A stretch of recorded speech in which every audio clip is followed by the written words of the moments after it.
Hi everybody, welcome to notes number 4 for our geometry unit 10. This time we're going to talk about something called the cosine. Just to recap, so far with right triangle trigonometry, we've talked about the tangent function, which was taking the side that was opposite and putting it over top of the side that was adjacent. We then talked about the sine function, which is again the opposite side, but this time over top of the hypotenuse. And the last combination, which we've not talked about yet, that is the cosine. That's now going to be taking the adjacent side and putting it over top of the hypotenuse. So let's get started. So these are notes number 4, right triangle trigonometry, the cosine ratio. The cosine of an angle A in a right triangle is the ratio, again, that's just fancy for fraction, of the side adjacent to A to the hypotenuse. So notice right here we've got our abbreviation for cosine, which is COS. So yes, I know it spells out cos, but we say cosine still. The cosine of A is equal to the adjacent over top of the hypotenuse. Examples will look super similar to the other ones that we've had, except now we'll be finding the cosine. Again, just like the other videos, most important part is making sure that you're able to label your picture. Across from this right angle, well, of course, that's going to be our hypotenuse. The angle that we're looking to find the cosine of for number 1 is angle T. So we locate where angle T is, and we determine, well, which of the other two sides are the opposite side or the adjacent side. So we had said that a good trick is to go ahead and draw arrows to each of the two other sides. The one who took the longest arrow to get to is your opposite side. Shortest arrow is your adjacent. Again, up top here, reminding ourselves that cosine is the adjacent over the hypotenuse. So sometimes I'll just say A over H for shorthand. So that's going to remind me that I'm going to have to take the number that's on the adjacent or the A side, and that will go up on top. The hypotenuse, the H, that side will go on the bottom. So the fraction in this case for the cosine of T is 12/13. When we divide 12 by 13, we get 0.923. And then the next number in the calculator is 0, but because the number behind it is 7, that will bump up to a 1. Over here in number 2, we're going to do the same thing. Let's label our sides. This right angle here is pointing to the 25, which means that's our hypotenuse. We're looking to find the cosine of G, so locate where G is in your triangle. Go ahead and draw your lines. Notice that the longest line points to the 24, so that makes it the opposite side. The shortest line points to the 7, that makes it the adjacent side. It's the side that it is next to. Cosine will be the A, the adjacent side, over top of the H, the hypotenuse side. So in this case, our cosine of G will be 7/25. And when we divide 7 by 25, we get a nice pretty number, 0.28. Again, it says to round to 4 decimal places, so if you'd like to add on 2 extra zeros to be consistent, please feel free, but it would not be required. All right, lastly, moving down to these two down here. Number 3, we've got that weird right triangle that's kind of lying on its hypotenuse, if you will. I know it's the hypotenuse though, because that is where the right angle points. We also mentioned in our last section that the hypotenuse is always the side also that is the largest number. In this one, we're looking for the cosine of L, so locate where L is in your picture. According to where L is, its opposite side would be the 3, its adjacent side would be the 4. So that's going to make the cosine 4/5, and when we divide that out, that will give us 0.8. Again, add the 3 extra zeros if you'd like, just to be consistent. And last but not least, now we're going to find the cosine of angle P. Again, the labeling has been the same with the other videos. Across from the 90 is your hypotenuse. opposite or across from the P is your 21, which is the opposite side. The guy that's super close to him, the one he can actually just reach out and say hi, boom, that is your adjacent. Again, cosine is adjacent over hypotenuse, so we're putting 20 over 29, and then grabbing our calculator, 20 divided by 29. Whew, not very pretty, but we'll round it. That will give us 0.689. There is a 6 after that 9, but behind that is a 5. 5 or above, give it a shove. So that's going to turn that into a 7. So 20 29ths is 0.6897.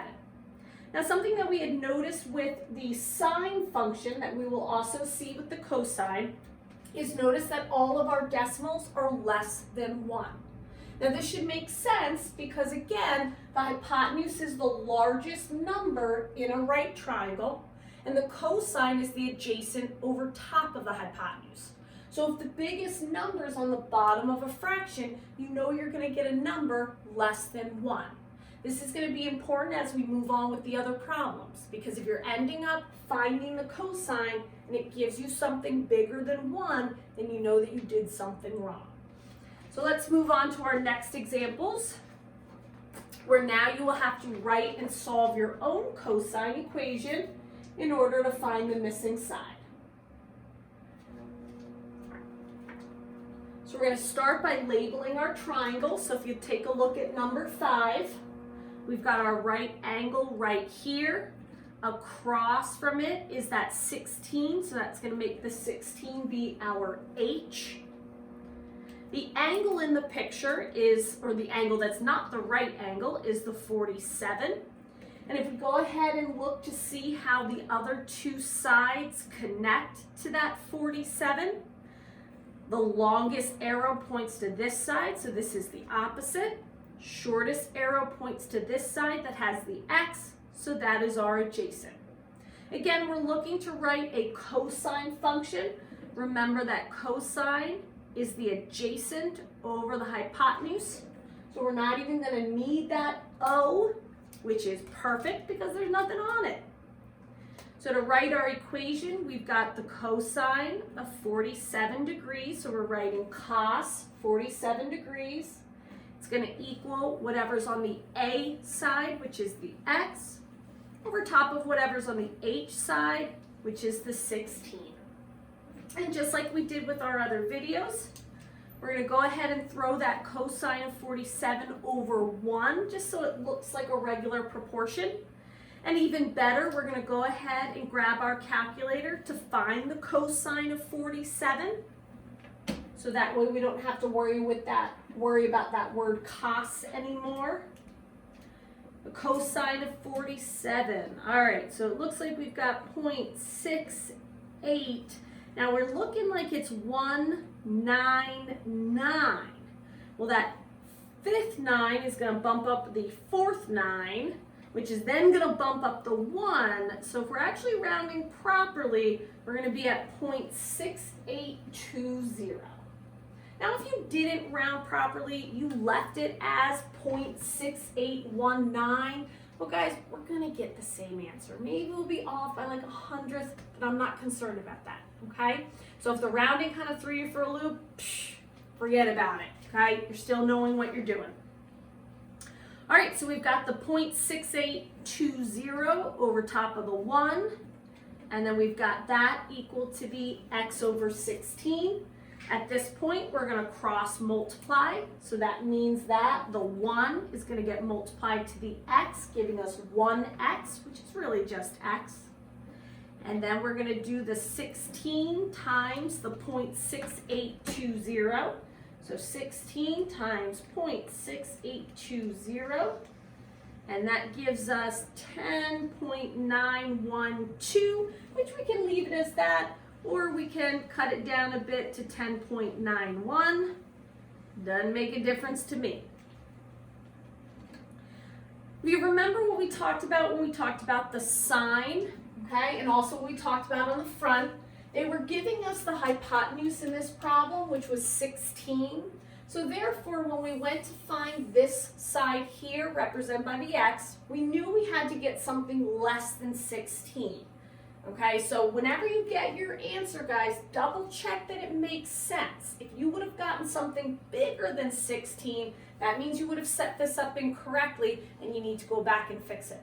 Okay, remember that for the cosine, you should always have your a over top of your h. Let's remember that for number 6. So going ahead and labeling our picture here, across from the 90, makes this your h, so your h side has the x. Your angle here is 22. Taking a look as we connect it to the other two sides of the triangle, the tiny guy, well, that's your adjacent because it took him just a tiny little amount to get to, as opposed to this side, which would be your opposite. Setting up our equation, cosine 22 degrees equals the a, which is the 40, over top of the h, which is your x. And again, we're just going to naturally throw that over top of 1, so it just looks like a regular proportion. And getting rid of the cosine, we're going to type in cosine 22 degrees, and that is giving us 0.9272 over 1 equals 40 over x. Go ahead and cross multiply. The x will get multiplied to the decimal, so that will become its coefficient. So we've got 0.9272x equals 40. Divide both sides by that decimal, 0.9272 on both sides. So calculator, 40 divided by 0.9272. Yowzers, ugly number. Let's just take it to 2 decimal places. It should be 43.14. Now remember that the x was representing the hypotenuse. So when I go back up to check my original triangle, if that number, x, is not bigger than the adjacent side, we know we did something wrong. So taking a look, yep, looks pretty good, 43.14. Just a little bit bigger than 40, but that kind of makes sense with the way the picture's drawn. This side is not too much bigger than this one. Remember, this is a tiny little angle here, so it really is only opened up a little bit, just giving this just a little bit more length. So not only does this make sense because it's bigger, but taking a look at the picture and thinking about how triangles and angles work, I think we got this one. All right, our next 3 examples will just be our word problems. Again, we're doing the same thing we did up top here. Now we're just tying it to a real world concept. All right, so again, we're writing a cosine trig equation. All right, we've got the ladder leaning up against the wall again. You've seen this picture time and time again. Now let's see what it looks like if we would have to use the cosine. It says that the base of the ladder, remember that just means the bottom of the ladder right here, is 2.5 feet away from the wall. So here's your 2.5 feet, and we're forming a 60-degree angle with the ground. So this is the triangle we're talking about. And, oop, I made a little typo, didn't I? We don't need this. We just want to know what is the length of the ladder. And we don't need anything else in the problem. In fact, that was left over from when we did the sign, so just ignore that. All right, what is the length of the ladder? Well, again, let's go ahead and label all of our sides. So across from the 90 is going to be our ladder, so that'll be our hypotenuse. The 60 is right here, and guess who it's sitting on? It's always sitting on its adjacent side. Of course, all the way across here is the opposite, okay? But we don't even need that. We're really just concerned with using that 2.5 and that x. So we're gonna go ahead and do our equation, the cosine, COS, of the angle in the triangle, 60 degrees, equals the adjacent, which is 2.5, over top of your hypotenuse, which is your x. So we've got our cosine of 60, which we'll just throw over top of 1. If you go ahead and type in cosine 60, believe it or not, you get a perfect 0.5. Sometimes decimals are nice. Not many when we talk about trig, but the cosine of 60 definitely is. All right, so we're just going to go ahead and cross multiply. So that means that 0.5 will now be the new coefficient of x. 1 times 2.5 is 2.5. We're going to go ahead and divide both sides by the coefficient. And when we do 2.5 divided by 0.5, we'll get 5. The ladder is 5 feet.